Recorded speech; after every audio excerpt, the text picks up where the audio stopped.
নেশাগ্রস্ত ভাবঘুরের হামলায় নিহত এক পথচারী, জনরোষে আহত অভিযুক্ত। জানা যায়, সাবরুম মহকুমার কলাছড়া এলাকায় নেশাগ্রস্ত ও মানসিক অবসাদগ্রস্ত এক ভবঘুরের হামলায় প্রাণ হারালেন এক সাধারণ পথচারী।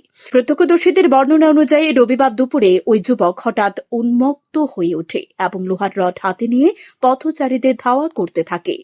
স্থানীয় বাসিন্দারা পরিস্থিতি নিয়ন্ত্রণের চেষ্টা করলে তাদের মধ্যে থেকে একজনকে সে প্রচণ্ড আঘাত করে।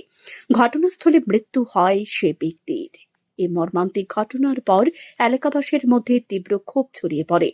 পরবর্তী সময় উত্তেজিত জনতার এলোপাথারি মারের চোটে অভিযুক্ত যুবকেরও মৃত্যু হয়।